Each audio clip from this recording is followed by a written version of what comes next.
Hello all, welcome to arcs எனக்கு பிடித்த சமையல். இன்றைக்கி நம்ம பார்க்க போகிறது பீர்க்கங்காயில் துவையல். இது ஆந்திரா ஸ்டைல் துவையல், பீரக்காயா பச்சடின்னு சொல்லுவாங்க.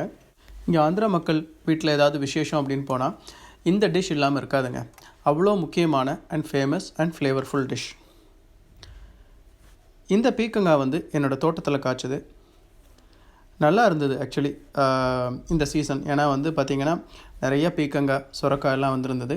ஸோ இந்த பீர்க்கங்காய் பிஞ்சிலிருந்தே பார்க்கும்போது எப்படி இருந்ததுன்னா இந்த டிஷ் பண்ணணும்னு எனக்கு தோணுச்சு.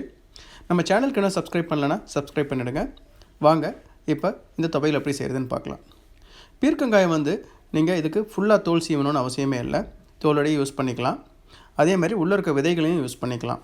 அதாவது இலசாக இருந்தது அப்படின்னா 300 கிராம் அளவுக்கு இருக்கக்கூடிய பீர்க்கங்காயை சின்ன சின்ன பீசஸாக கட் பண்ணி வச்சுருக்கேன். புளி சின்ன எலுமிச்சம்பழம் சைஸ் அளவுக்கு, அதுக்கப்புறம் 10 கருவேப்பிலை, 4 பச்சை மிளகா, 5 வரமிளகா,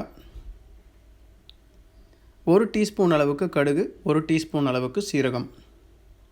காரம் அதிகம் வேணும்னா நீங்கள் வரமிளகா இன்க்ரீஸ் பண்ணிக்கலாம். 2 டீஸ்பூன் அளவுக்கு வெள்ளை எள்ளு, அதுக்கப்புறம் 1 டீஸ்பூன் அளவுக்கு உளுத்தம்பருப்பு, 3 டீஸ்பூன் அளவுக்கு கடலைப்பருப்பு.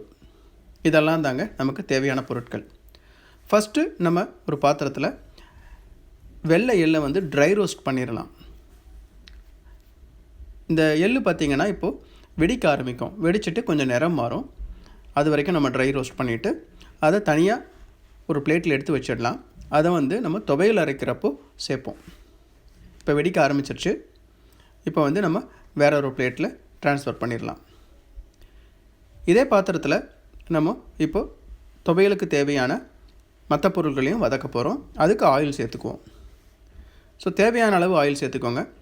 நான் ஒரு 2 to 3 டீஸ்பூன் அளவுக்கு நல்லெண்ணெய் சேர்த்துருக்கேன். அது இன்னும் ஃப்ளேவர்ஃபுல்லாக இருக்கும். அதுக்கப்புறம் எண்ணெய் சூடானதொன்னே கடுகு வெடித்து வரும்போது நம்ம கருவேப்பிலையை சேர்த்துடலாம். கருவேப்பிலையை சேர்த்துட்டு 3 டீஸ்பூன் அளவுக்கு கடலைப்பருப்பு, 1 டீஸ்பூன் அளவுக்கு உளுந்து சேர்த்துடலாம். அதுக்கப்புறம் நம்ம வரமிளகா, இதுக்கு நான் 6 வரமிளகா யூஸ் பண்ணியிருக்கேன். உங்களுக்கு இன்னும் காரம் வேணும் அப்படின்னா நீங்கள் 8 வரமிளகா வரைக்கும் சேர்த்துக்கலாம். இப்போ இதை வதக்கிறது பார்த்திங்கன்னா நீங்கள் நம்மளுடைய பருப்பு நிறம் மாறணும். அப்படி இல்லைன்னா மிளகா நிறம் மாறி நல்லா பஃபாகி வரணும். பாருங்கள், கலர் சேஞ்ச் ஆகிடுச்சு. அதே மாதிரி நல்லா உப்பி வருது. ஸோ இந்த டைமில் நம்ம ஸ்டவ் ஆஃப் பண்ணிடலாம். ஸ்டவ் ஆஃப் பண்ணிவிட்டு வதக்கினதை தனியாக எடுத்து வச்சுருங்க. ஆயில் அதில் இருந்ததுன்னா அந்த ஆயிலே நீங்கள் யூஸ் பண்ணிக்கலாம். இதில் 1/4 டீஸ்பூன் அளவுக்கு மஞ்சள்தூள் சேர்த்துட்டு கட் பண்ணி வச்சுருந்த பீர்க்கங்காய் பீசஸை இப்போ சேர்த்துடலாம். சேர்த்துட்டு நல்லா மிக்ஸ் பண்ணி விடுங்க. இப்போ பீர்க்கங்காயை நம்ம நல்லா வேக வைக்க போகிறோம். அதுக்கு என்னென்னா ஒரு 1/2 கப் அளவுக்கு தண்ணி சேர்த்துட்டு நல்லா ஒரு தடவை மிக்ஸ் செஞ்சுட்டு ஒரு 8 மினிட்ஸ் குக் பண்ணிங்கன்னா போதும். அதுவே உங்களுக்கு நல்லா குக் ஆகிடும். அது கூட இப்போ என்னென்னா பச்சை மிளகா சேர்த்துடலாம். 4 பச்சை மிளகா சேர்த்துட்டு மூடி வச்சுருங்க. மூடி வச்சுட்டு அப்பப்போ செக் பண்ணி பாருங்கள், அதாவது அடி பிடிக்குதா இல்லை தண்ணி எதுவும் எக்ஸ்ட்ரா சேர்க்கணுமா அப்படின்னு. அதுக்கப்புறம் நம்ம சால்ட்டு சேர்த்துடலாம். சால்ட்டு 3/4 டீஸ்பூன் டு 1 டீஸ்பூன் அளவுக்கு சேர்த்திங்கன்னா போதும் 300 கிராம் பீர்க்கங்காய்க்கு. ஒரு தடவை மிக்ஸ் பண்ணி விட்டுட்டு குக் ஆகிடுச்சான்னு பாருங்கள். குக் ஆகலைன்னா இன்னும் ஒரு 1 நிமிஷம் டு 2 நிமிஷம் குக் பண்ண விடுங்க. உப்பு சேர்த்ததுக்கப்புறம் நல்லா குக் ஆகிடும். அப்புறம் புளி சேர்த்துட்டு ஒரு தடவை கிளறி விட்டுட்டு மூடி வச்சிடலாம். அதுக்கப்புறம் பார்த்திங்கன்னா நம்ம ஸ்டவ் ஆஃப் பண்ணிடலாம். இப்போ ஃபஸ்ட்டு ட்ரை ரோஸ்ட் செஞ்சுருக்கோம் எள்ளு, அதுக்கப்புறம் வதக்கணும். அதுக்கப்புறம் நம்ம பீர்க்கங்காயை வேக வச்சுருக்கோம். ஃபஸ்ட்டு என்ன பண்ணுங்கன்னா நம்ம வதக்கினதை எல்லாத்தையும் ஒன்றா சேர்த்துட்டு மிக்சர் ஜாரில், அதுக்கப்புறம் ட்ரை ரோஸ்ட் பண்ண எள்ளு சேர்த்துருங்க. அந்த எள்ளு சேர்க்குறது இதுக்கு ஒரு சூப்பரான ஃப்ளேவர் இருக்குங்க.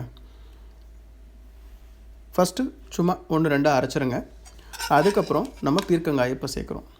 பீர்க்கங்காயை சேர்த்துட்டு அரைக்கும்போது நீங்கள் நல்லா ஃபைன் பேஸ்ட்டாகவும் அரைச்சிடலாம், இல்லை துவையல் கன்சிஸ்டன்சிக்கும் அரைக்கலாம். துவையல் கன்சிஸ்டன்சிக்கு அரைக்கும் போதும் கூட கொஞ்சம் பீர்க்கங்காய் தெரிகிற மாதிரி அரைச்சிங்கன்னா அது ஒரு ஃப்ளேவராக இருக்கும், பார்க்குறதுக்கு நல்லா கலர்ஃபுல்லாக இருக்கும். நான் அப்படி தான் அரைச்சிருக்கேன். தண்ணி சேர்க்கணுன்னு அவசியம் இல்லை. வேணும்னா உங்களுக்கு கன்சிஸ்டன்சிக்கு ஏற்ற மாதிரி நீங்கள் தண்ணி சேர்த்துக்கலாம். அப்புறம் தாளித்து சேர்த்துருங்க. சேர்த்துட்டு ரைஸ் கூட வச்சு சாப்பிட்டு பாருங்கள். இந்த துவையல் அவ்வளோ டேஸ்டியாக இருக்கும். ஸ்பைஸ் லெவல் வேணும்னா நீங்கள் இன்க்ரீஸ் பண்ணிக்கலாம். இந்த ரெசிபி ட்ரை பண்ணுங்கள். இந்த வீடியோ பிடிச்சிருந்ததுன்னா லைக் பண்ணுங்கள், ஷேர் பண்ணுங்கள், கமெண்ட் பண்ணுங்கள். தேங்க்ஸ் ஃபார் வாட்சிங் த வீடியோ. Happy cooking.